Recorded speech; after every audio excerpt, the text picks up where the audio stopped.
And I think what has happened in the past is that there have always been shortcuts. And also because of those shortcuts, as you pull out data, it does not always reflect in terms of time to fill or age requisitions. So getting that consistency so that we can help support a real report that actually makes sense from an analysis perspective is part of that approach to make sure that we are consistent and that we also work in an efficient way. Well, hello and welcome to another episode of Hiring Excellence. I'm Johnny Campbell, CEO and co-founder of Social Talent, and your host for today's podcast. So today on the show, we're going to be talking about lean TA. I know a lot of you listening are in a situation where you're being asked to perform the miracle or magic of lean TA. Well, our guest today has done that and has a pretty impressive story in how he's gone about doing that. And hopefully a lot of learnings from anyone listening today who's looking to try and develop such an approach or think about what the secret sauce of a lean TA team looks like.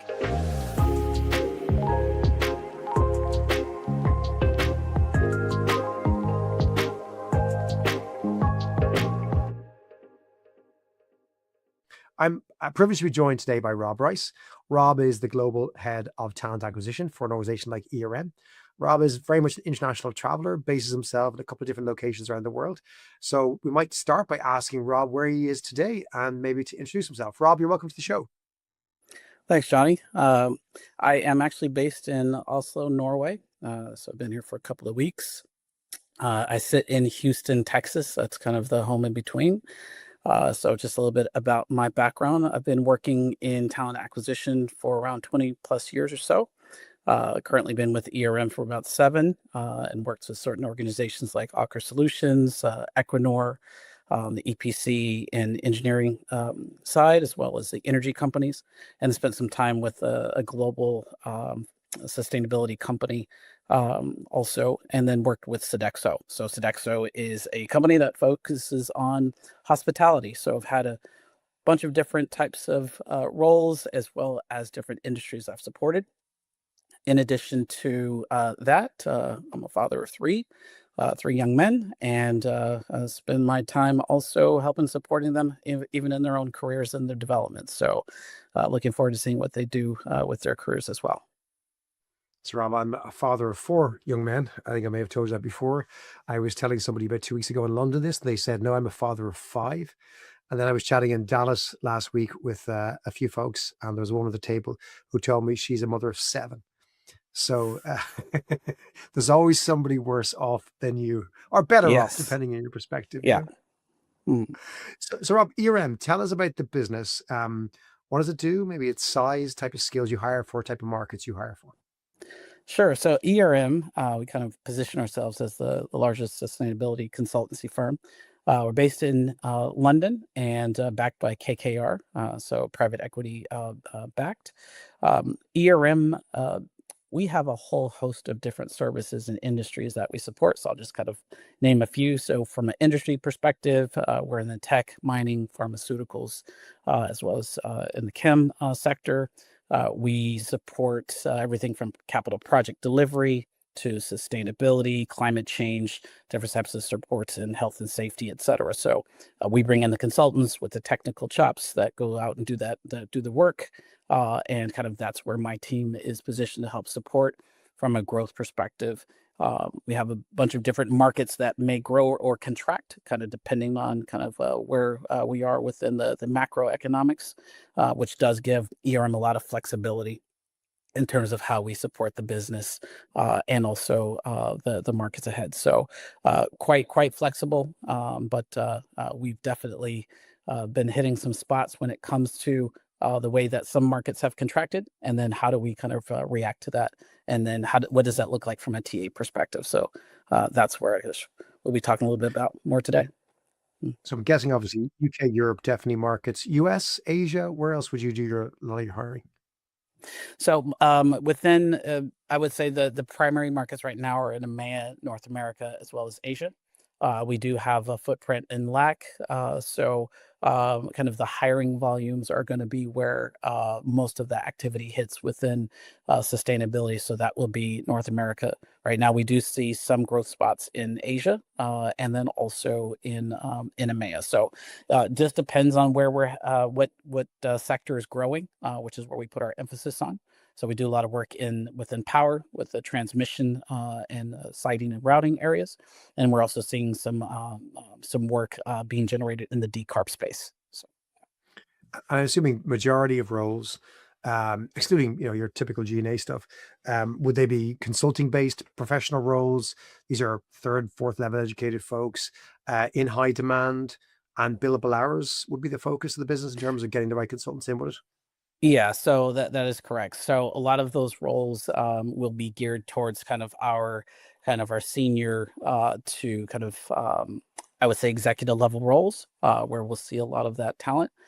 We have hired at early careers, but most of that work right now is requiring folks who have like the certifications as well as that kind of experience within project management and bringing that technical plus also kind of sales component to it. So we do a lot of that seller doer approach, which is where we spend most of our time bringing in the folks with the technical capabilities that we can get onto projects, but also sell our services from at ERM. And so, how big is the organization at the moment, and what kind of hiring volumes are you doing in a typical year? So right now we're about 8,000 globally from a hiring volume. We're actually coming towards the end of our fiscal year, so we'll be working to understand what our volumes look like for the next fiscal, which will start April 1.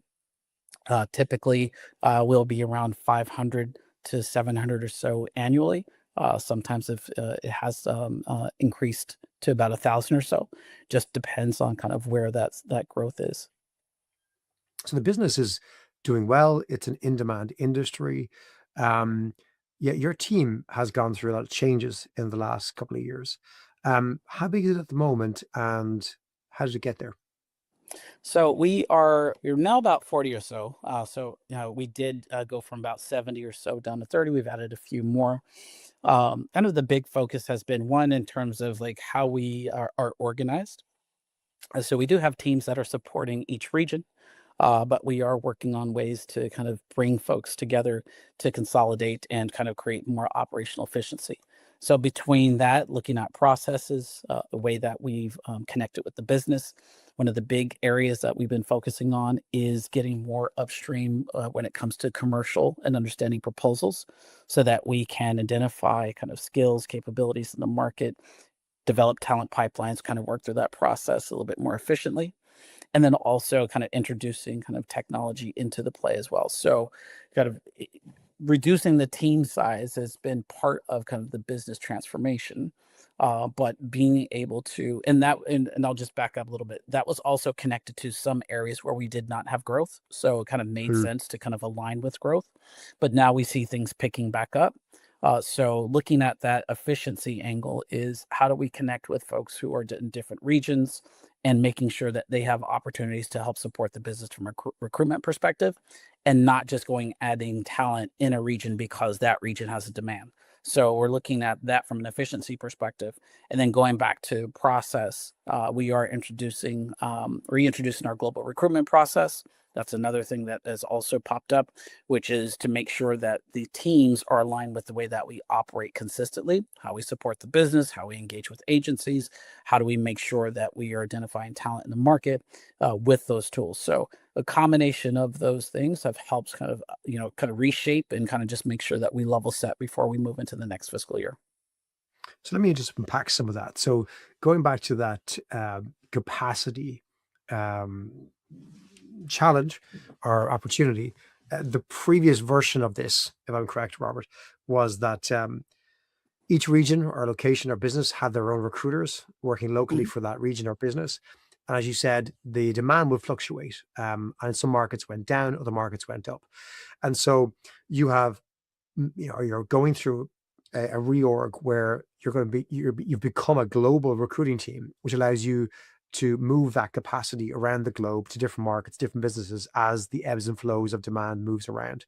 And in the doing of this, you've identified a bunch of efficiencies that are no doubt going to be there from moving from a completely decentralized recruiting model to a centralized model.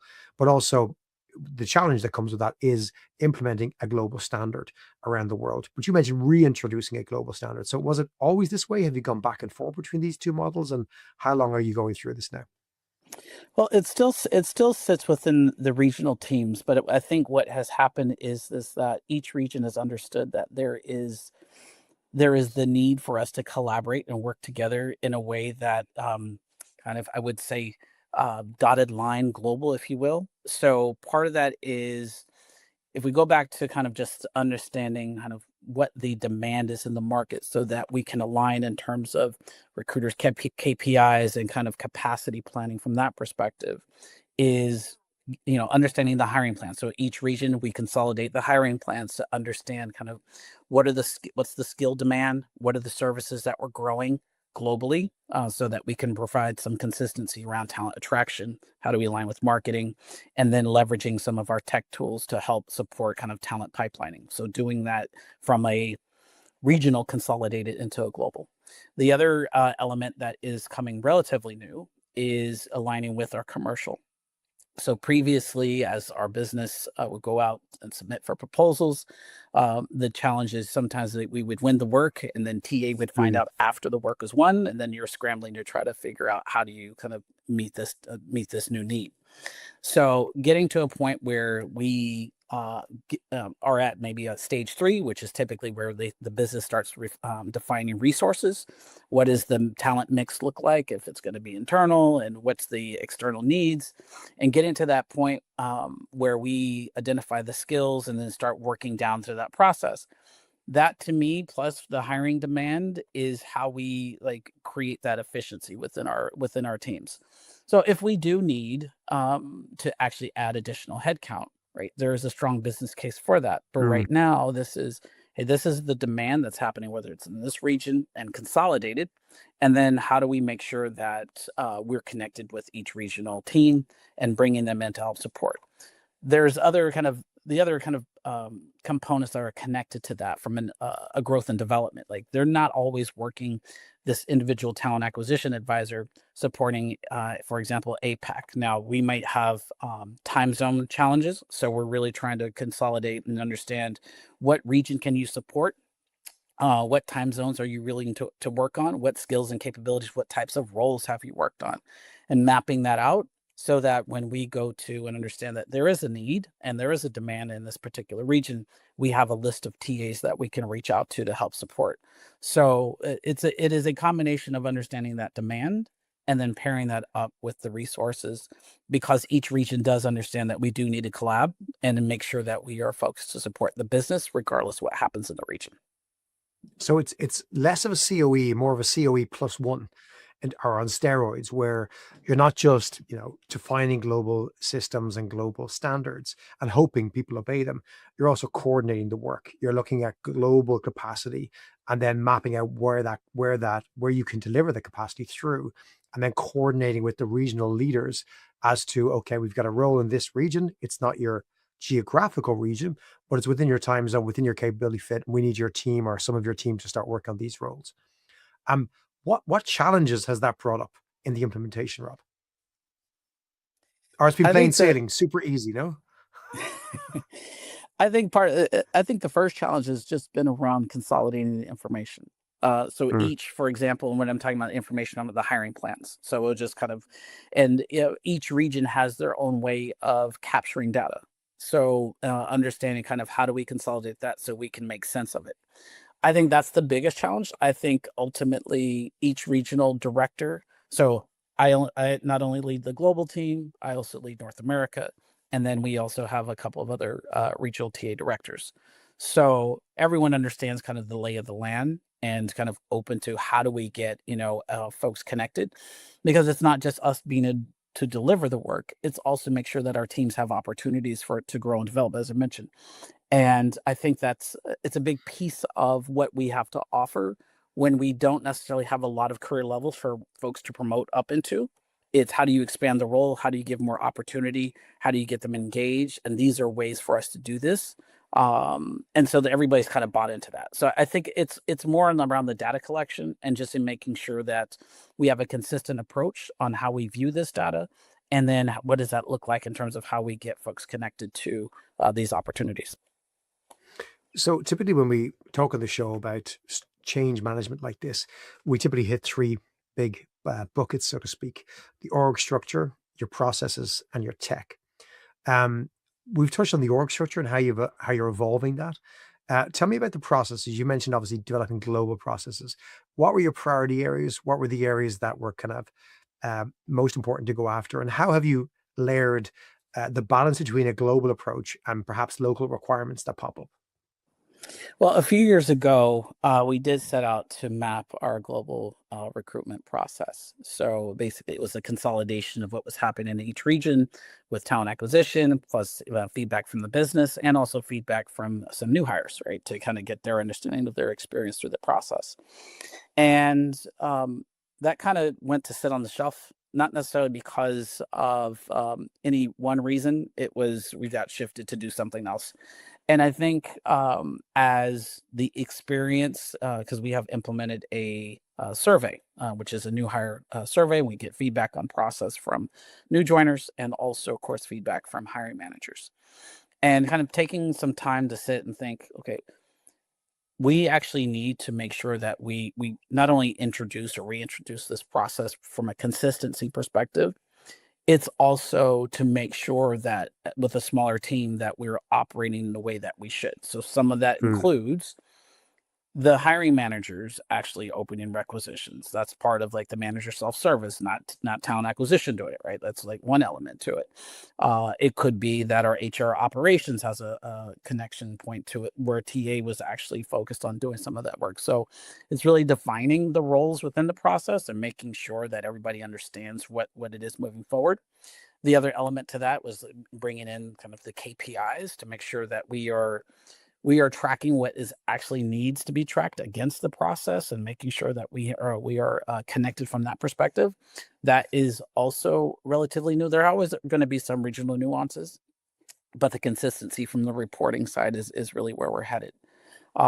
So those are just a couple of different ways that we're also trying to embed that. And then finally, just within like the system itself. So Workday is our operating system when it comes to recruitment, is to bring in the consistency within the process and how the system supports it, that everyone is actually following these steps.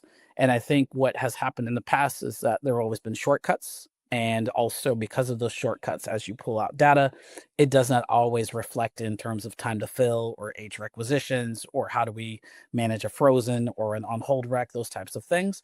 How do we manage an evergreen rec? So getting that consistency so that we can help support a real report that actually makes sense from an analysis perspective is part of that approach to make sure that we are consistent and that we also work in an efficient way. Your comment about the reporting and the systems reminded me of last week. Our good friend Melissa from Ford Motor Company was sharing some of her exception data from her reports. For example, showing the recs where there was one candidate submitted to final interview, or say zero candidates submitted to final interview, and one offer made. And again, you see these reports where they just don't make sense because you're thinking the data just that doesn't work. There's something wrong in the way that this was captured. That probably brings me to my third wheel on this kind of this process of looking at your org structure, looking at your processes, and looking at your systems. You haven't just relied on Workday though. You've brought in a lot of AI powered tools to try and help with this automation. And I guess becoming lean isn't just about reorging, it's reorging its process, and it is technology. So tell me about some of the technology, some of the things you've gone after to try and improve or automate, why you did that, and what the outcomes have been. Yeah, so we actually recently signed a contract with GEM, which is our candidate relationship management system.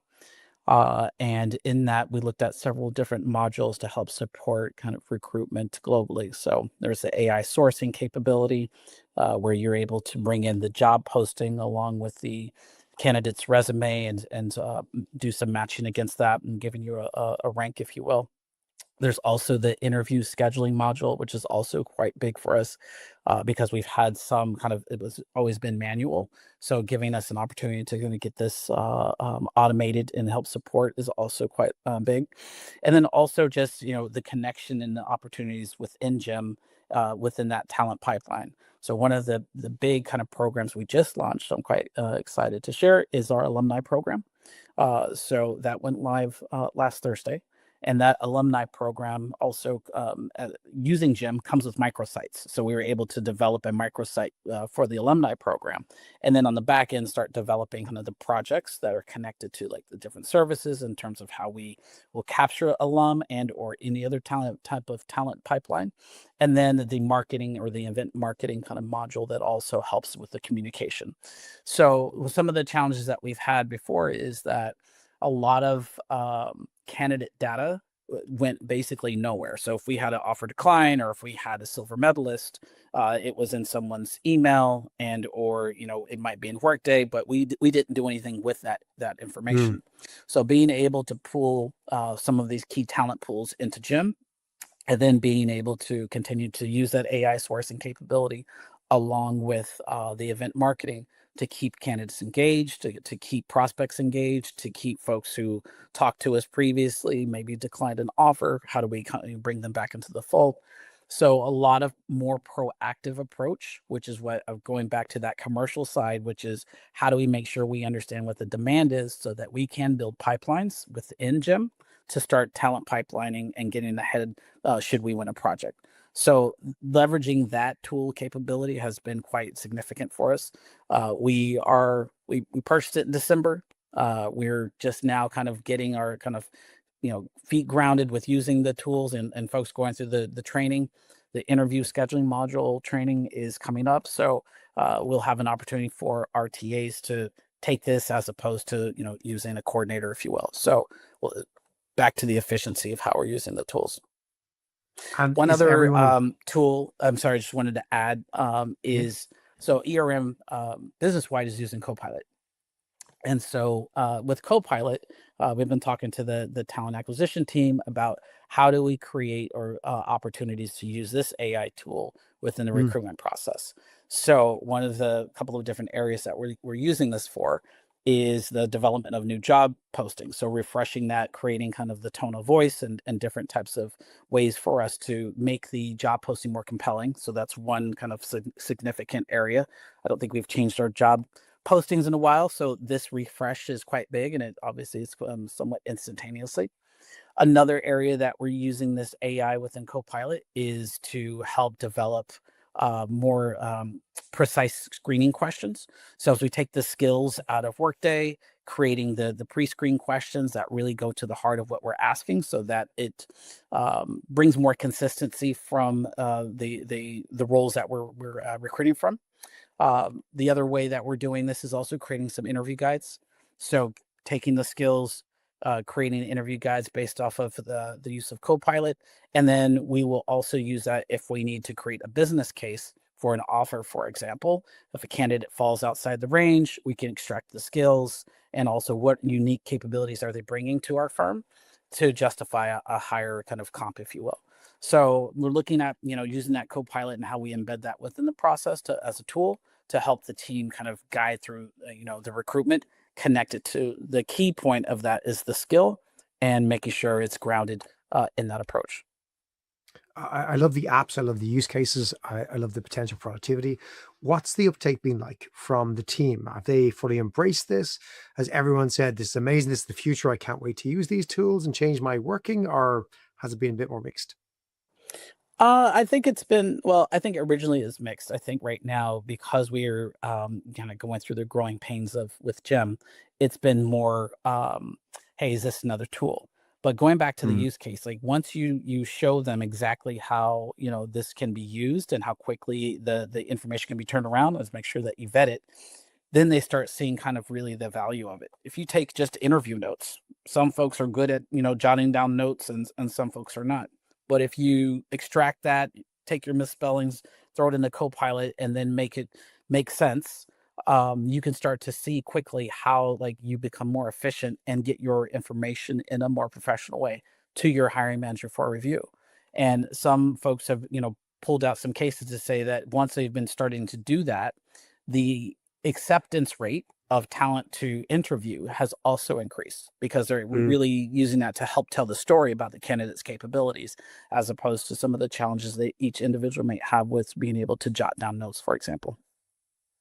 It must be, whilst exciting to get new tools, new processes for some of the recruiters, a bit daunting, considering many saw their colleagues leave the business, saw the team shrink, and let's face it, a lot of people just resist change. They're nervous of it, they're afraid of it. How have you prevented, resistance or burnout in the team, particularly as you're trying to make them leaner? That I imagine means that there's definitely a perception of having to work harder, whether it's true or not. Has that, raised its head, and how have you dealt with it? So first, as change was happening in the organization, like my role is to connect with the team and kind of just, talk about what's been happening, kind of hear from Mm, them so that they can voice their concerns and like, how do I address that? And so part of that is just giving the forum for folks to feel comfortable to speak. Now, as part of that transformation, like I came back into North America. We had a previous North America director, and I took that person's place, which is, um, in part, many were already familiar with me from being in that role, so they were comfortable with my return. And then the other, and so as we talked through some of that, and also did some team building, and just kind of even had calls where we didn't talk anything about recruitment. It was just, how's your day going? What's new?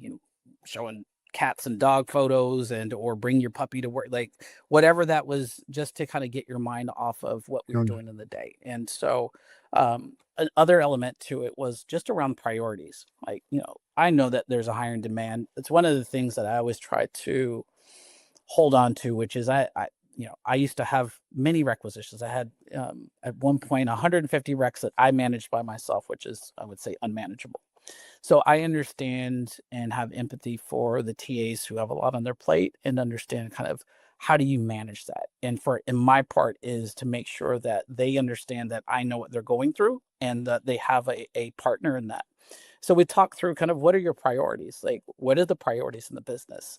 And hearing some of the challenges that they have, we talked through to make sure that the requisition loads are, I wouldn't say manageable, because it's difficult, but really focusing on what is it that you need to do first. The other part of that is connecting with the business to also reinforce, hey, the team is smaller. I'm going to need this from you. I'm going to need that from you, so that we are working in as a partnership. This isn't just waiting for a TA to fill this role. Hey, we need your help with referrals. We need your help with, being able to make sure that you are responding to interview requests or offer, requests, in a faster way. So it's really been I think, a good opportunity to connect and bring people together. Another element of it is, because we've had some kind of talent gaps, is to elevate others, giving them some other project opportunities. And it's not necessarily adding more work, it's getting them, from a succession plan, more development, so that they know it's just not about filling the requisitions. So I've been trying to pull in different ways for us to, and being very thoughtful about how we keep the team engaged.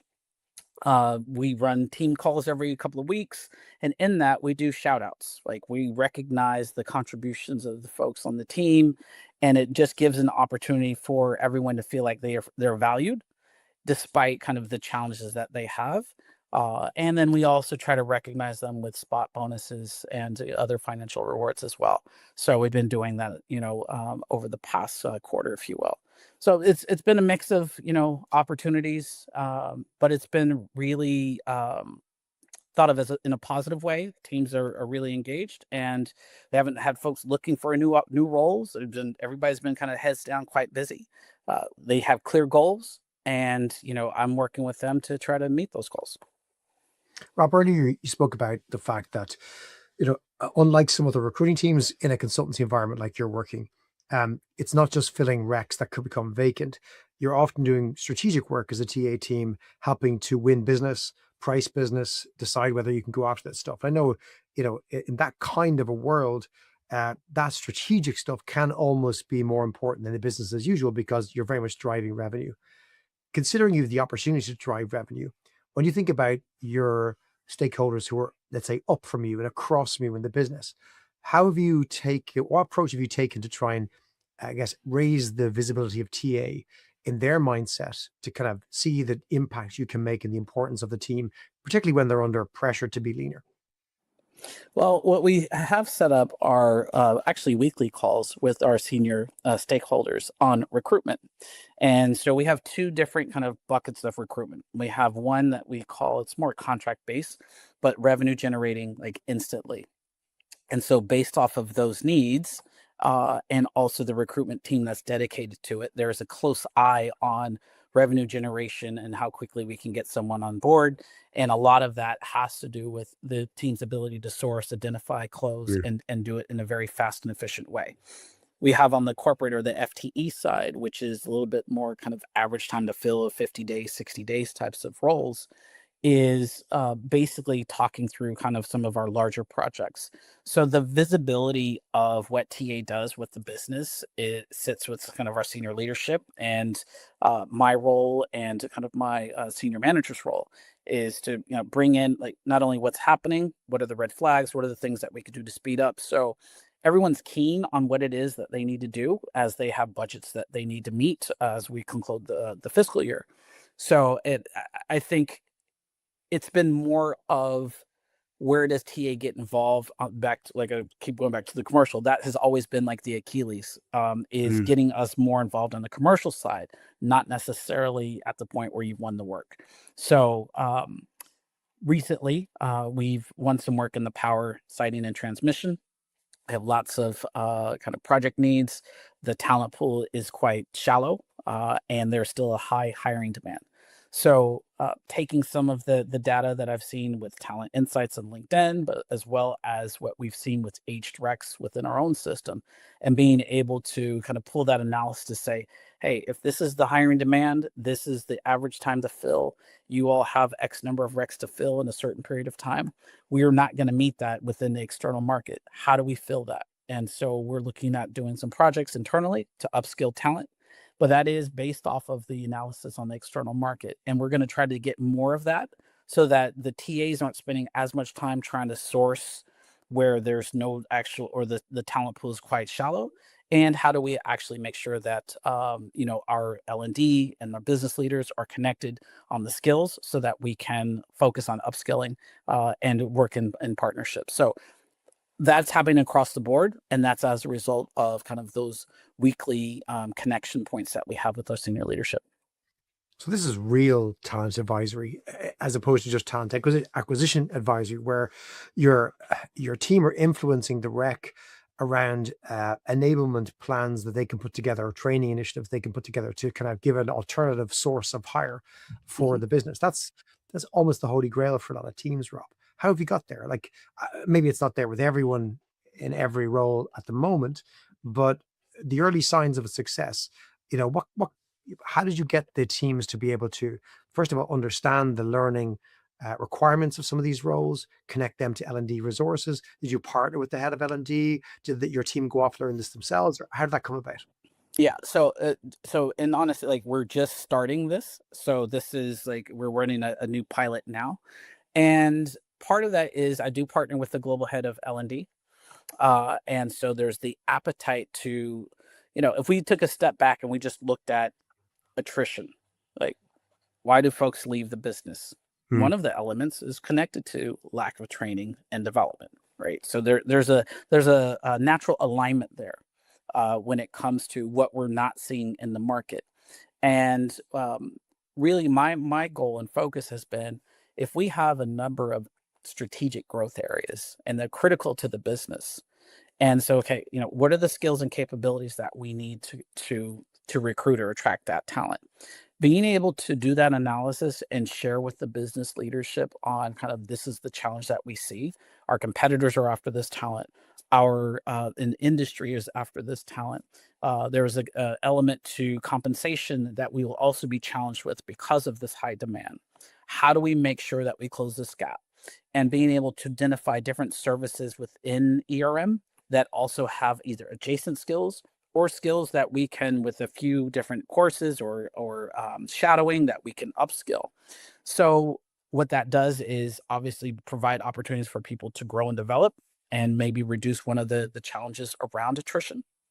And the other part of that is to reduce the pressure off of TA where we are struggling in that market, and Hmm. also reduce the pressure when it comes to compensation. So there's a balance there, and myself pulling that information together and sharing with the folks who are key decision makers is part of that. So this is our goal in FY27, which is our next fiscal year that starts April 1st, is having all of TA kind of working with the business around some of those elements around how do we capture the data, how do we tell the story, and then how do we make sure that there's a connection point between L&D. So we're working through that process now, from commercial, all the skills ecosystem, if you will, and making sure that each of those touch points within the different functions is able to contribute in from a standpoint of how do we identify, attract, retain, and also grow and upskill that talent development. Rob, I love the story because to me, if I could summarize it, you not only are bringing lean TA, which suggests bringing down cost resources to deliver a function, you're delivering a higher value added function. So you're improving the output whilst reducing the cost or time of the input, which to me is the holy grail of lean. So for anyone else who's a leader of TA or talent listening to this podcast, what final words of advice would you have in terms of starting it from scratch or thinking about, the combination of structure, processes, technology, the order in which to do things, the time it takes, the resources to put in, the surprises you've learned, the things that didn't work? What would be some of your top tips? I would say that if anyone's like newer to the role or new to the company, understand the company culture and how does change happen in that organization. I think that's huge. Like, I was at one point new to ERM, and as we've had folks newer to the role, they'll come in from the outside and they'll have a lot of great ideas and let's do this and they'll go charging, and it's then there's the disappointment because things don't happen in the way that you want it to be. So I think it's to understand kind of the culture of change, understand what's happening obviously in the business, and is the business in growth mode, is it in contraction, obviously where does ta sit, what's the value of ta within the organization, that's obviously key to understand. Some folks think ta we could just go out and find some people and go hire them, right? Like it's that simple, but clearly we know it's not. So it's kind of the position of talent acquisition in the organization, and once you have some of those, elements kind of, defined and understood, I think it's also about like, you taking the time to think strategically about what it is that you're trying to achieve, right? Is it the use of tech? Is it the use of different AI tools to help within your recruitment process? How efficient are you trying to run? Who are the connecting points that you need to reach out to, different functions, how do you bring them along for the journey and making sure it's not just being done by yourself? That's been huge at ERM. Like we're known for collaborating, so I have to connect with our talent team and our L&D team and our HR directors. Like, this is what we're doing, what do you think, how do we like get that key input?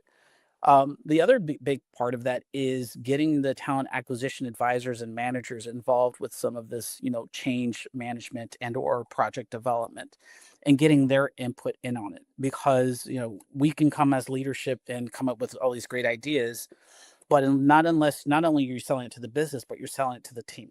All right. And you want to make sure that you have the adoption and the buy-in as well from their support. They may have some great ideas from other organizations that they worked in. So how do you incorporate that? The other part from my side is not being afraid to say that, hey, it was their idea, right? I as the leadership, we know that we get the good and the bad, right? In terms of the praise, and so I'm always also looking to promote and saying that, hey, this idea came from this person or that person. So it's a combination of different things that we're thinking about in terms of how you get something moving.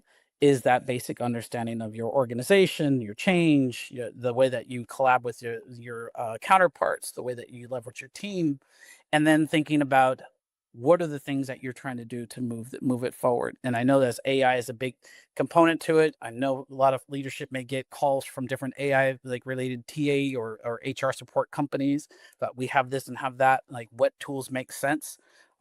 Before we implemented Gem, I brought in not only TA leadership, but some of our TA advisors from different regions, folks who might have had experience with GEM and or other AI tools, and just made sure that we had the buy-in and identifying how does this new system going to work with our processes and how comfortable we will be with it.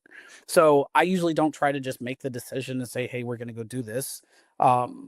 Not for everything, but for the larger things, I want to make sure that we bring in the right voices and make sure that we can make this happen. And then as you take in my company, data is huge. Like we hire scientists and engineers, and so those are the partners and principal consultants that we work with. Data for us and telling the story is how we also move the needle. If we don't bring the data, we just say, "Hey, we can't." It's hard to find somebody out in the market. It's like, well, what did you do? Like this position's still at sourcing. It's like, hey, this is the data that's telling us like we reached out to X number, we got responses.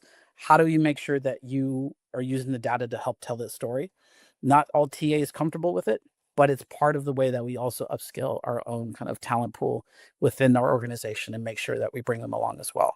So that's a lot there, but I think there's enough in there in terms of that approach to help kind of move something from conception to implementation. Rob, there's a lot there, I'd argue, because there's a lot to be done. And it isn't one simple thing or single thing that makes this work.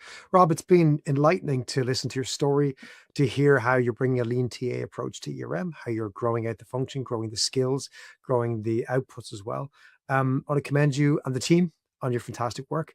We're hoping maybe to get an update for you in a little while to see how that progresses and how those newer initiatives around a broader talent function grow some life into the business. Rob, it's been a pleasure hearing your story. Thank you again for joining us today. Thank you, Johnny. Thanks for your time. Appreciate it. And thanking you, the listener, for listening in and hearing Rob's story. I think it's one that we can all learn something from, many things from, certainly in terms of how Lean TA is coming together in an 8,000 person organization, doing the volume of hirings he's doing in those kind of difficult skill sets. Tons of great learnings, and no doubt your roadmap will look something similar or has looked something similar to get to that point. We're going to be back next week with another great guest telling us their story of hiring excellence. If you haven't already, don't forget to subscribe on Apple, Spotify, or wherever you get your podcasts. Until next week, take care.